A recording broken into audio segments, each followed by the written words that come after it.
गोपियां कहने लगी, प्रभु एक बार की बात, एक गांव की गंवारिन एक अपने घर में सेवा कर रही थी। उसका पति कहीं से आया और उसने आकर के कहा, देवी मैं 1 महीने के लिए कहीं जा रहा हूँ, बाहर जा रहा हूँ व्यापार के लिए, तुम एक काम करना, आराम से घर में रहना।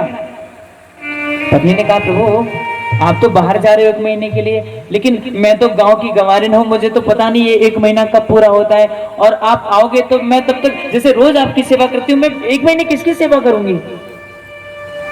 तो पति ने एक माटी का पुतला बनवा करके, देख जब तक मैं घर नहीं आता हूँ ना तब तक इसकी सेवा करना।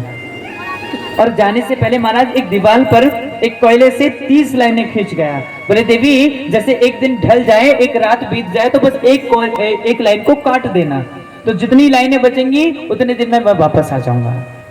इस प्रकार से उसने क्रिया करी, लाइनें खींच दी गई, और जैसे जैसे दिन ढलता वैसे वैसे वो सखी लाइन मिटा देती, जितनी बचती आशा कर लेती इतने दिन बाद मेरा पति वापस आएगा। समय गुजरने लगा, एक समय वो आया, मात्र 1 लाइन रह गई, यानी महीना पूरा हो गया गोपी को उस मूर्ति की उसकी सेवा करते हुए। आज महाराज वो पत्नी अंतिम दिवस उस मूर्ति की सेवा करने में लगी हुई है। जिस समय वो सेवा कर रही थी ना, उसी समय उसका जो सच्चा पति था, जो वास्तविकता का पति था, वो द्वार पर आ गया। उसने आकर के सांकल खटखटाई, और जैसे ही सांकल खटखटाई तो गोपियां कहने लगी, महाराज अब आप हमें बताओ कि अब उसका पतिव्रता धर्म क्या कहता है। अब जो जिस पति को पति मान करके वो सेवा कर रही है, क्या उसकी सेवा करती रहे या उठ करके जाए, जो सच्चा पति आ गया है उसके लिए द्वार खोले। क्या कहता है पतिव्रता धर्म आपका। भगवान बोले, देवी अब तो पतिव्रता धर्म ये कहता है कि जब वो सच्चा पति आ गया तो नकली पति की सेवा क्यों करें, उठ करके जाओ और द्वार खोलो, उसकी सेवा करो। गोपियां कहने लगी, बस क्या दे दिया आपने अपना ही जवाब। बोले मतलब, बोले प्रभु अब तक हम भी तो माटी के पुतलों की सेवा कर रहे थे, हम भी तो नकली पतियों की सेवा कर रहे थे, और जब हमें सच्चा पति मिल गया तो आप हमें सच्चे पति से भगा रहे हो। नहीं नहीं प्रभु, अब हम आ गए तो यहाँ से लौट कर नहीं जाएंगे, लौट कर नहीं जाएंगे। बोले अच्छा क्या चाहते हो। तो आज समस्त गोपियों ने इच्छा रख दी, प्रभु हम आपके साथ महाराज करना चाहते हैं।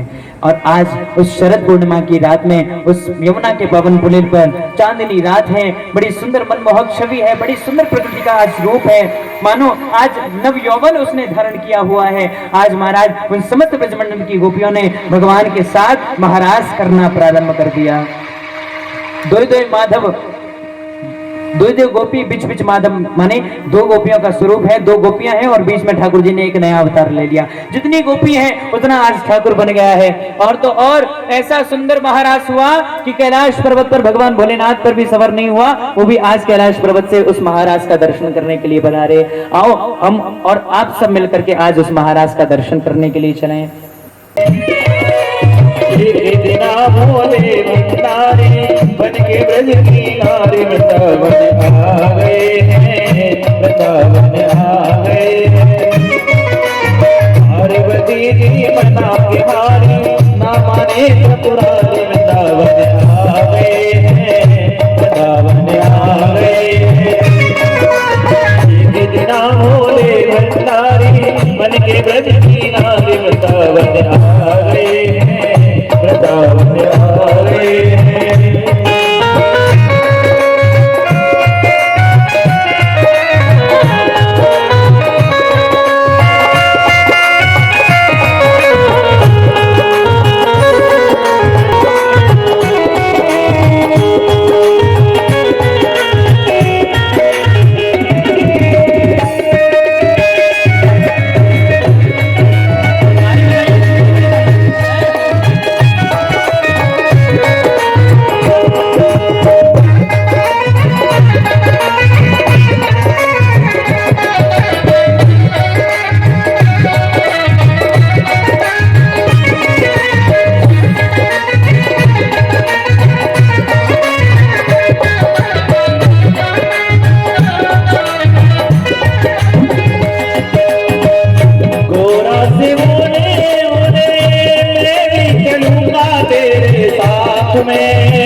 राधा सन श्याम नाचे मैं भी नाचूंगा तेरे साथ में, तेरे साथ में। राधा सन श्याम नाचे मैं भी नाचूंगा तेरे साथ में, तेरे साथ में। राम तेरा ब्रज में भाई हमें दिखाओ प्यारे वृंदावन आ गए हैं, वृंदावन आ गए हैं। कितना भोले भंडारी मन के ब्रज की रानी वृंदावन आ गए हैं, वृंदावन आ गए हैं।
हंस के मोहन कहा बलहार जाओ इसे रोए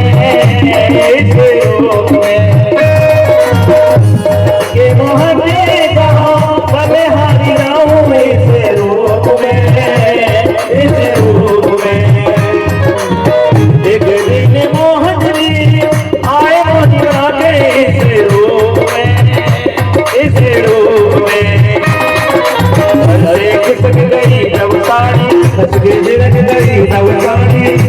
आए बनवारी आ गए हैं, आ गए हैं।